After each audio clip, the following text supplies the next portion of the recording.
I now turn the program over to my son, Michael, Vice Chairman of the Foundation, who will talk more in detail about the Solutions Initiative and the day ahead. Michael, please.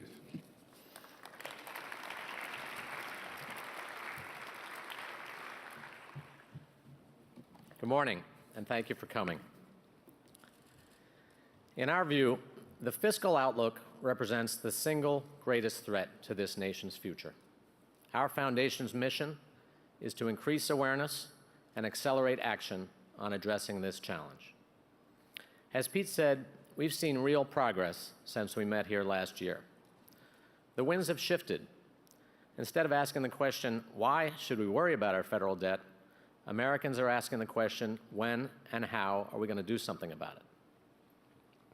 That's why our foundation launched the Solutions Initiative. Its purpose is to gather voices from across the political and generational spectrum to express their views on the when and the how.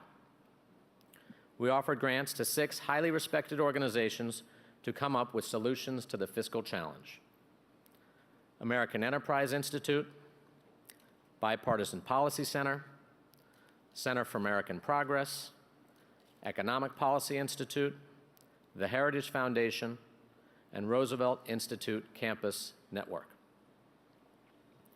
We also engaged the Tax Policy Center and Barry Anderson, former director at CBO, to serve as our official scorekeepers to ensure a fair comparison of the plans.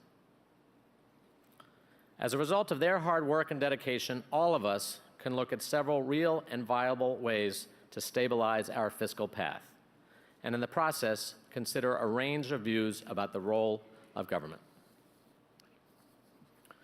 Let me first briefly describe the fiscal challenge that these organizations and we as a nation face.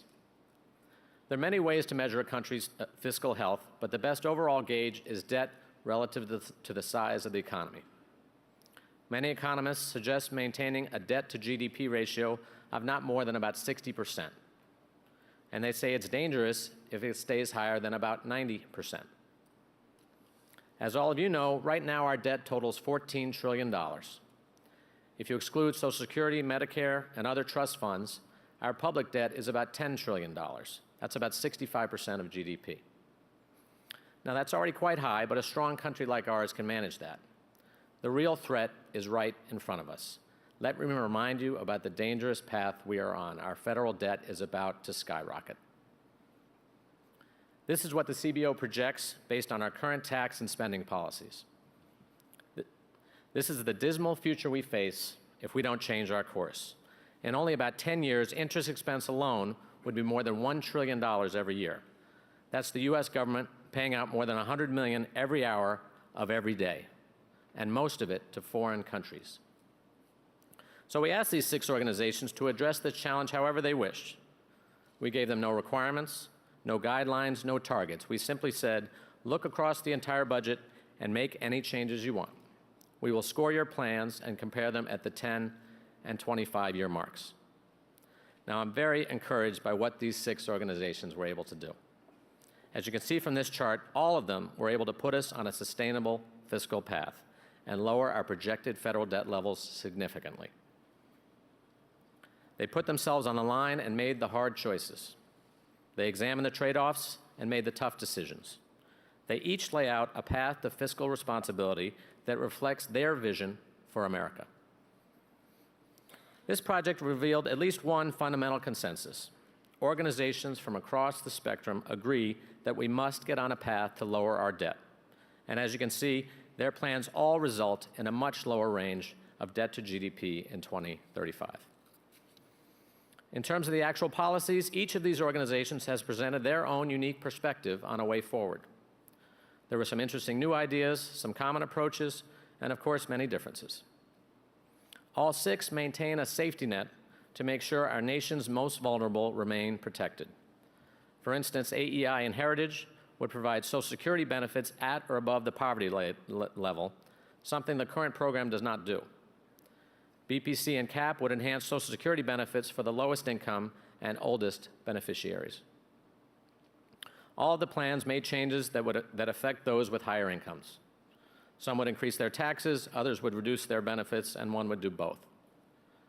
On tax reform, all of the organizations felt that current tax expenditures, which amount to $1.1 trillion annually today, were ripe for change. Of course, based on their visions of government, there are indeed key differences among the plans. Overall, AEI and Heritage would keep revenue and spending at lower levels as a percentage of GDP. Other groups propose higher spending and revenues in varying ways and degrees, including greater levels of entitlements. EPI and others increased investments in areas such as education, R&D, and infrastructure. In addition, there were a number of novel approaches uncovered in this project. CAP gives the Independent Payment Advisory Board the authority to limit spending increases in the private insurance market if needed. Roosevelt would link tax rates to income quintiles rather than dollar-based income levels. And both Heritage and AEI would scrap the current income tax system entirely in favor of consumption-based taxes. All interesting ideas. Now, a brief word on the politics of fiscal reform. We all realize that compromise is difficult, but it may be that a grand fiscal bargain is actually what is in the interests of both parties. The best way to keep taxes low is to enact a long-term fiscal plan, even if it has to include some revenue increases. Just imagine what tax rates would be if we don't compromise and interest costs grow to $1 trillion a year. Likewise, the best way to safeguard the most vulnerable in our society is to enact a long-term fiscal plan, even if it requires gradual adjustments. Tweaking social programs today is much better than dismantling them tomorrow in a crisis.